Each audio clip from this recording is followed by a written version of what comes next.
Hi hello ನಮಸ್ಕಾರ good morning. So ಇವತ್ತು ಬಂದುಬಿಟ್ಟು ನನಗೆ ನಾನ್ ವೆಜ್ ತಿನ್ಬೇಕು ಅನಿಸ್ತಿತ್ತು, ಬಟ್ ಏನಂದರೆ ಇವತ್ತು ನಾನ್ ವೆಜ್ ತಿನ್ನೋಕ್ಕಾಗಿಲ್ಲ. ಸೊ ಅದಕ್ಕೆ ಇವತ್ತು 3 ಟೈಮ್ ವೆಜ್ ಊಟ. ಆದರೆ ಆಫ್ಟರ್ನೂನ್ ಬಂದು ಮಧ್ಯಾಹ್ನಕ್ಕೆ ಊಟ ಏನು.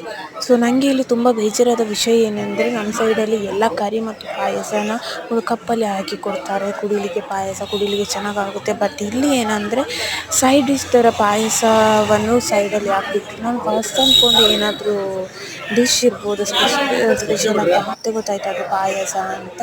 ಸೊ ನನಗೇನಂದರೆ ಒಂದು ಕಪ್ಪಲ್ಲಿ ಹಾಕಿ ಕೊಟ್ಟಿದ್ರೆ ಇನ್ನಷ್ಟು ಕುಡಿಲಿಕ್ಕೆ ಒಂದು ಚೆನ್ನಾಗಾಗ್ತಿತ್ತು. ಪಾಯಸ ಯಾವಾಗಲೂ ನಾನು ಊಟ ಮಾಡಿ ಲಾಸ್ಟಲ್ಲಿ ಕುಡಿತೀನಿ ಕಪ್ಪಲ್ಲಿ, ನಂಗೆ ತುಂಬಾ ಇಷ್ಟ. ಅಂದರೆ ಇವತ್ತು ಏನಂದರೆ ವೆಜ್ಜು ಚೆನ್ನಾಗಿತ್ತು, ಅಷ್ಟು ಏನು ಅಂತ ಇರಲಿಲ್ಲ, 50-50 ಓಕೆ. ಬಟ್ ನೈಟ್ ಬಂದು ನಾನು ಪೊಟ್ಯಾಟೊ ರೈಸ್ ತಿಂದೆ, ಅದು ನನಗೆ ಇಷ್ಟವಾಗಲಿಲ್ಲ.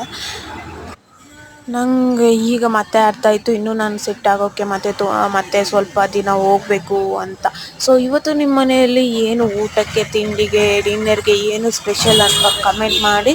ಮತ್ತು ನನ್ನ ಎಲ್ಲ ವೀಡಿಯೋಸ್ಗೆ ಲೈಕ್, ಶೇರ್, ಸಬ್ಸ್ಕ್ರೈಬ್ ಮಾಡಿ.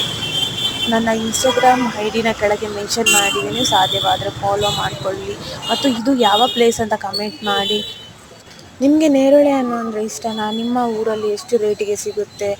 ಸೊ ಇಲ್ಲಿಗೆ ಬಂದು ಇವತ್ತು 60 ರುಪೀಸ್, ಕಾಲು ಕೆಜಿಗೆ 60 ರುಪೀಸ್ ಸಿಕ್ತು. ಸೊ ಈ ವಿಡಿಯೋ ಇಷ್ಟ ಆದರೆ ಲೈಕ್, ಶೇರ್, ಸಬ್ಸ್ಕ್ರೈಬ್ ಮಾಡಿಕೊಳ್ಳಿ. ಎಲ್ರಿಗೂ ಬಾಯ್ ಬಾಯ್.